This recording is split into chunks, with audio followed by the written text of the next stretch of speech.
Good morning, ladies and gentlemen.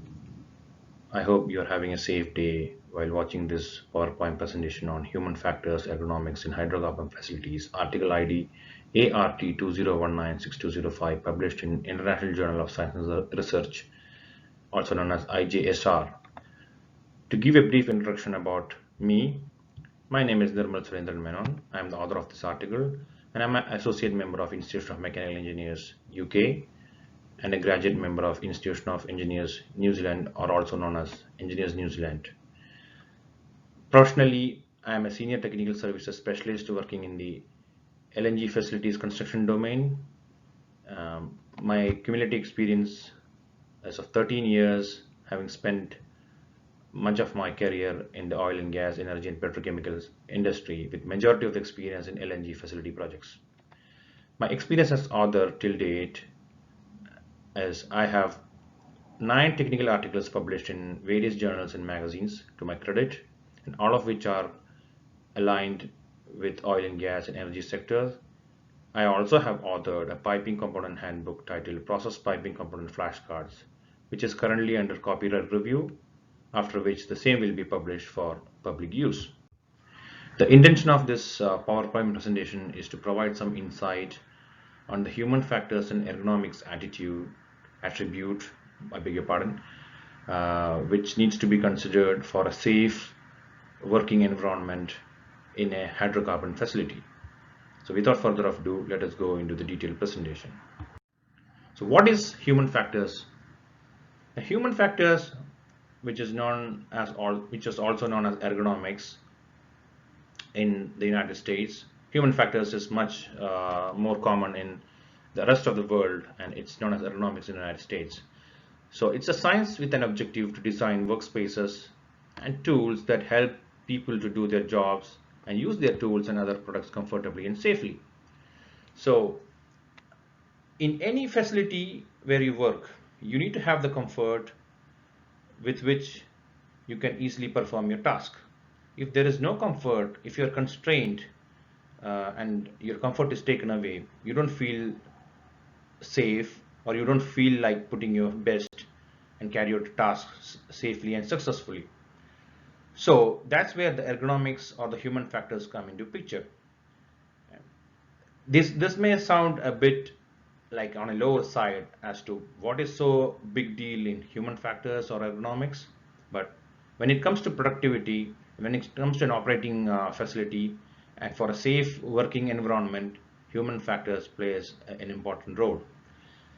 It dates back to the Vitruvian Man, which was symbolized by the great artist Leonardo da Vinci in the 1490s, where he attempted to catalog and mathematically describe the ideal human proportions and use them as a basis for architectural proportions. So this was actually the Vitruvian Man was the basis for the human factors or ergonomic science, which later was adopted by the OSHA and other safety oriented associations nowadays working in the world, which are the basis for a safe working culture in any facility or any working plant that is alive today. So what is considered as an ergonomic design? So there are these 4 factors which are very much important for an ergonomic design. The 4 factors are anthropometry, biomechanics, work physiology, and psychology. The first one, anthropometry, that's the scientific study of the measurements and proportions of a human body. The human body needs to fit in a place where you're allotted to work, or your various workspace is. If you are so obese and you won't fit the workspace, you don't fit that place. Or if you're so lean or so small that you can't even be seen at that place, again, that is not a suitable place for you to work. So that's where this anthropometry comes into picture. Now going to biomechanics. Biomechanics is the study of the mechanical laws relating to the movement or structure of living organism. So when in a working facility, when you carry out your task, you need to kneel down, you need to climb, you need to crawl. And that's where this biomechanics, the movement of your body, comes into picture. And that is a very important factor for an ergonomic design of a plant or a facility. Work physiology. That is the branch of biology that deals with the normal functions of living organisms and their parts while carrying out a work. So when you carry out a work, the fatigue factor comes into picture, and then there is always a chance of failure. You are only as good as your weakest link. So you need to perform the task without hurting your internals of your body, or your in if you put it in another way, you need to have all your vital parts intact to carry out your task that has been assigned to you. So that's where the work physiology comes into picture. And psychology, that is the scientific study of the mind and behavior. Now, with all the above, anthropometry, biomechanics, work psychology, work physiology, all this plays a bigger part, but the psychology plays a much bigger part, because if you're not mentally prepared to take on a task, then all the other three factors does not even count. So psychology is an important factor in an ergonomic design. So when the engineers who are involved in ergonomic design or human factors design for a facility, they consider all these factors, and then optimize the design to incorporate all the four parameters mentioned here. So now going to the paramount importance of this discussion, that is human factors in a hydrocarbon facility or hydrocarbon facilities. The human factors, often called as ergonomics, ensures the interaction of people to people, people with facilities, and people with systems in work environment, which identifies factors that affect human performance, and it facilitates practical way to help reduce incidents while improving productivity. So in ergonomics, first of all, before we go into ergonomics, let us understand what is a facility. A facility is nothing but a collection of equipment, an assortment of equipment provided for a particular purpose that has been allotted to a place under one roof. For example, in an oil and gas industry, in an oil refinery is called a facility. And in an LNG liquefaction plant, that plant itself is called a facility, where you have a lot of compressors, turbines, etc. under one roof, and they perform in tandem, resulting in producing the end result, which is the liquefied natural gas. And in a petrochemical industry, a polyethylene pelletization plant or an ethylene cracker plant are known as petrochemical facilities. So designing a facility with the ergonomic factors into consideration is of prime importance. Like the definition says, the ergonomics ensures the interaction of people to people, people with facilities, and people with systems in the work environment. The man and the machine needs to talk to each other. When I say talk, it's not the physical talk, but the man needs to know where the facility is, where he can approach to find a particular machine, how to identify that machine, like there should be labeling for that machine, and then which is the best way to go to the machine without of much confusion, etc., etc. So moving forward, the workplace ergonomics and its improvement. So workplace ergonomics is the science of designing the workplace, keeping in mind the capabilities and limitations of a worker. A worker needs to have his comfort level to work in a place, and also the designer has to design the plant in an optimum way so that the budget does not overshoot, as you cannot allocate a long or a large space for only just for the worker's comfort. So it should be both ways. The worker needs to have his comfort, and also the design needs to be economical. So that's where the ergonomics comes into picture. And then the workplace ergonomics, which is the science of designing the workplace, keeping in mind the capabilities and limitations of the worker, comes into picture as well. Now, a properly designed workplace improves the human performance and productivity, which, like I told in the preceding slides, that is an important factor. The human who performs in a facility needs to have a space for his movements and the degrees of freedom. A workplace ergonomics improvement is a continuous process which focuses on removing risk factors that leads to musculoskeletal injuries and allows for improved human performance and productivity. So the workplace ergonomics is not a defined boundary. It's always a continuous improvement process. You always learn from a previous project, incorporate those lessons learned into a new project, and always the comfort level of the worker is increased in the ensuing projects. So this is a continuous process, and it keeps on improving as and when the projects gets on, and as and when the people from the project move from one project to another project. So the important ergonomic attribute in any facility is the equipment identification. So all major equipment in a facility should be labeled so that the label can be read from the normal walkways. This philosophy should be made mandatory in any operating facility for proper identification, easy access. For example, in a hydrocarbon facilities, we have a lot of mechanical equipment such as compressors, turbines, pumps, and then safety showers, coolers, HVACs, filters, and many more.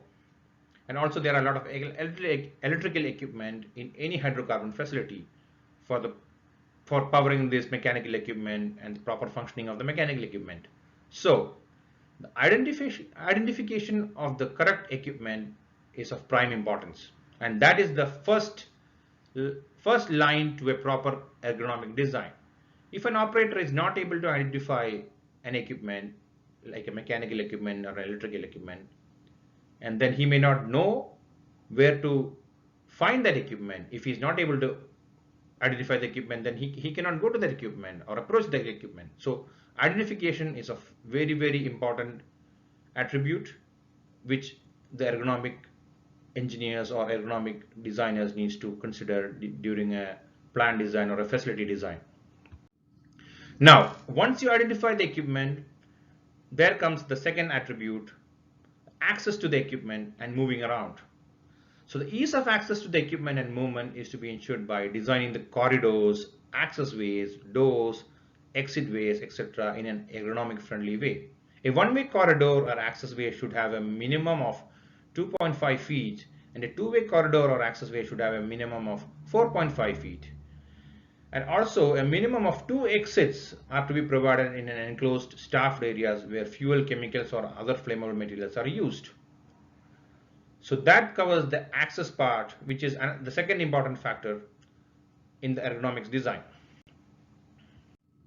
Now comes the equipment access.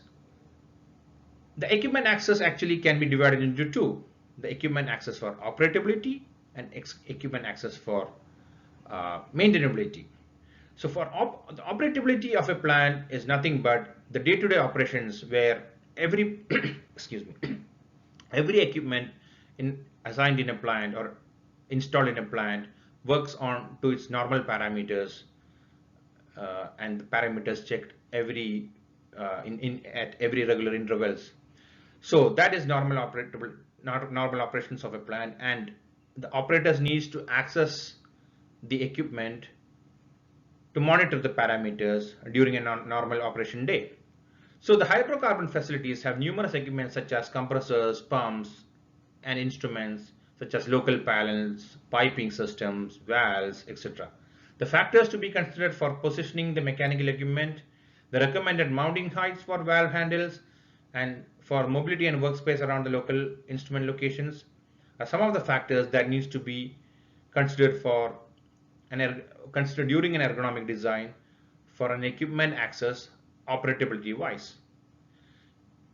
To understand more of this operability access as an ergonomic attribute, please visit the website www.ijsr.net and then access the article ART 20196205, wherein this has been explained in detail. Now going to equipment access for maintainability. Maintenance can come in two ways. One is a scheduled maintenance where after some hours or some months of operation, an equipment needs to be shut down, and then it needs to be uh, taken out for maintenance, or it can be maintained at the location where it has been installed. But for that, the maintainability access is a must. The maintenance worker, along with the operator, needs to access those areas to keep his or her tools, to access the cranes, and then lift the equipment, put it on the laydown area to carry out like the change of parts on that equipment. All these are part of maintenance. And if it's a maintenance that is scheduled, then the planning would be done well ahead, uh, as and when the maintenance requirement of that equipment is nearing. But if the maintenance is not scheduled, and if it's like a breakdown maintenance, suddenly something happens to the equipment and it breaks down, maybe due to fatigue, then you need to have access for this unscheduled maintenance. And that is again another attribute of ergonomic design, wherein unforeseen incidents happen, and then you need to have access to cater to those unforeseen incidents. Again, more information is available in technical article ART 20196205, Human Factors Ergonomics in Hydrocarbon Facilities, and you can access that by visiting the website www.ijsr.net. Now, a good working environment is a feel-good ergonomic attribute. A good working environment in an operating hydrocarbon facility is ensured by instilling a factor of safety among the working staff or the operators of the plant in any given shift. Remember, all the plants that work in a hydrocarbon facility, or in the oil and gas industry, work on shift basis. Any shift is at least a 8-hour period, and there are like 3 shifts.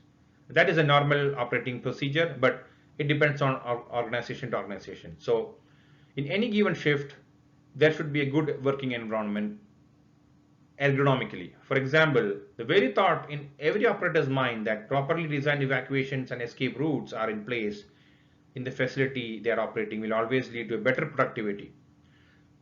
Just imagine that an operator is working in a hazard area, like any hydrocarbon facility is a hazardous area.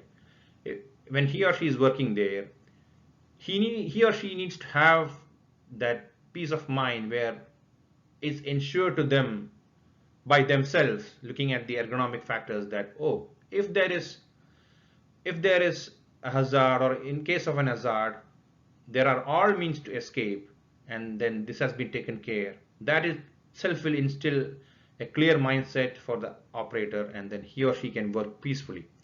Always remember, a healthy mindset would ensure a safe working environment as well. So a good working environment is a feel-good ergonomic attribute.